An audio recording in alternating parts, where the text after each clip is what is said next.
गणेश चतुर्थी केते सारा मिठा बना जाउची किंतु एई गोटिए मोदक बनातु एई गोटिए मोदक रे केते प्रकार स्वाद पांतु देखिबे बहुत ही टेस्टी बनिबो आउ एते सॉफ्ट बनिबो पाटी रे पड़िला माने ही मिली जिवो।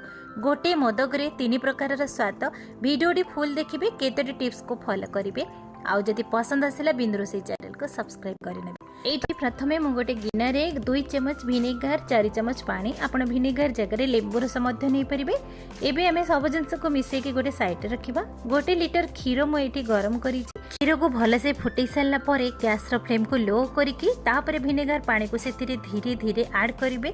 जेते बेले देखिबे छेना आउ क्षीर अलगा हे आसिलानी तो सेते बेले गैस रो फ्लेम को बंद कर देबे नहले हमर छेनाटी टाण हे जिवो जोटा कि पनीर भली बनी जिवो। तो ए भली भाबरे हमको सॉफ्ट छेना दरकार। एबे हमें छेना को छांकी नबा भल से छेना को छांकी सारला परे पुणी ठंडा पानी रे आउ थरे छेना को भल से धोई नेबे।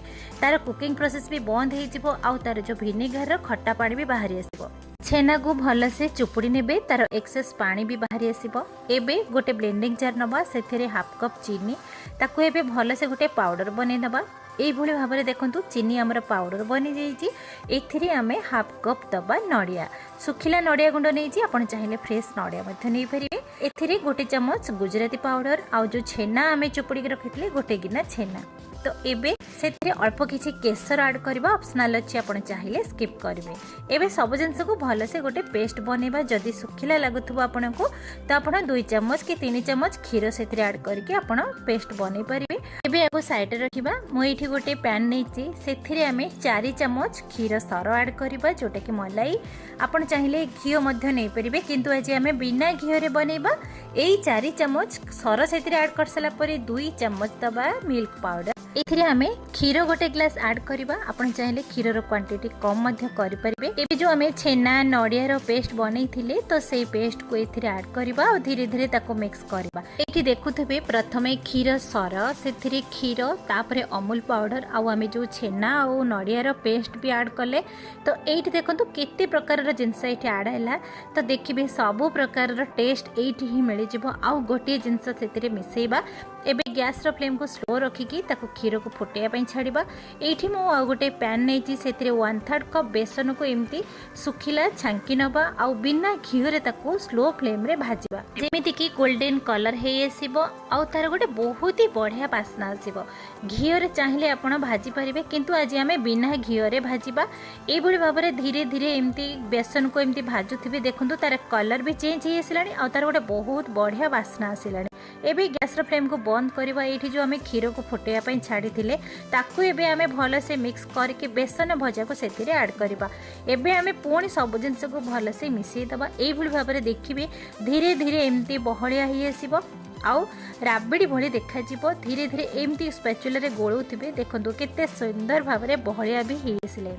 एठी आमे आउ गोटे कप नबा नडिया रे गुंड जोटा कि सुखिला नडिया गुंड आपण चाहिले फ्रेश नडिया मध्य नै परिबे। पुणी आमे एमती धीरे धीरे मिसेइबा आउ सेथिरे आपनको मन पसंद रे किछि ड्राई फ्रूट्स मध्य मिसेइ परिबे। प्रथम रु एठी मो टेस्ट पई चीनी ऐड करिथिली तो आपण चाहिले चीनी को स्किप करिवे। जदि गुड़ ऐड करिवे गुड़ को लास्ट रे ही ऐड करिवे प्रथम रु जम्मा भी गुड़ को ऐड करिवे। एबे हमर मोदक रो डो पूरा सुखला हे आसिलानी। एबे गैस रो फ्लेम को बंद करके गोटे प्लेट को काढिबा। एठी देखुथिबे मोदक रो डोटी केते कलर भी तार ब्राउन आसीची काहेकि ना पेड़ा भली देखा जाउची। एथिरे हमें क्षीर छेना नडिया कोरा लास्ट जो हमें बेसन को ऐड कले तो सेथि पई कलर एमती पेड़ा कलर आसीची। एई मोदक रे पेड़ार टेस्ट भी पाइले नडियार भी टेस्ट पाइले आउ बेसन लड्डूर भी टेस्ट पाइले। तो 3 प्रकार रो टेस्ट एई गोटी मोदक रे आउ देखिबाकू भी पेड़ा भली। तो ना हैला पेड़ा मोदक आपनका मन पसंद रे कोन ना देबे मते कमेंट रे लिखिबे। ए भली भाबरे मु गोटे बॉल शेप रे मोदक रो डो को नै कि ताको एमती कोन शेप रे बनै कि आपण स्पैचुला सहायता रे किबा चामच किबा छुरी रो साइड रे एमती दाग लगै देबे देखिबे मोदक भली बनि जिवो। बिना छांच रे भी एई भली भाबरे आपण मोदक बनै परिबे। छांच भी दरकार पड़िबनी। जदि आपनका पाखरे छांच अछि तो आपण बनेबे जदि छांच नाही तो एई भली भाबरे आपण मोदक भी बनै परिबे। तो सेम प्रोसेस रे मु पुणी एई भली भाबरे गोटे मोदक बनै कि देखैली। तो आपण एई भली भाबरे सब एमती मोदक को बनै देबे। तो मु एठी मोदक सहित पेड़ा भी बनैची आपण चाहिले लड्डू मध्य बनै परिबे किंबा आपण एइभଳି भाबरे डो को गोटे टिफिन बॉक्स रे सेट करके आपण बर्फी मध्य बनै परिबे। आपनको मन पसंद रे जहाँ चाहिए ताहा बनै परिबे।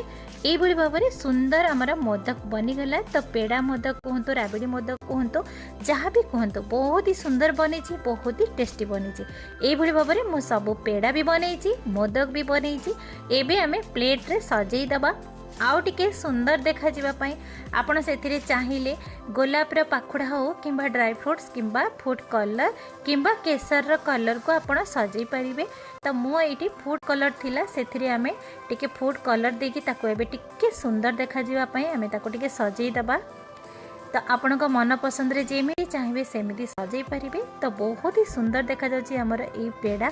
आपण जहाँ भी मिठा बनातु किंतु मोदक तो निश्चित भाव में बनइबे, कहीं ना गणेशंकर प्रिय होची मोदक। तो बनीगला आमर 3 प्रकार स्वाद रे भरपूर ए मोदक। गोटे पेड़ा को भांगिकी देखुची, देखंतु केते नरम बनीची आउ केते सॉफ्ट बनीची, पाटी रे पड़िला माने ही मिली जिवो। आउ किछि भी मिठा बनेबा दरकार नहीं। यही गोटे मोदक रे बेसन लड्डूर स्वाद पाइबे, नड़िया लड्डूर स्वाद पाइबे, पेड़ार स्वाद पाइबे, राबिडीर भी स्वाद पाइबे। आपण मानकु जदि ए रेसिपी पसंद आसीथिबो बिंदुरोसेई चैनल को सब्सक्राइब करिनेबे आउ पाखरे बेल आइकन को प्रेस करबे। एई भଳି भाबरे मोदक घरे निज हाथ रे बनांतु आउ श्री गणेशଙ୍କ पाखरे भोग लगांतु। नमस्कार।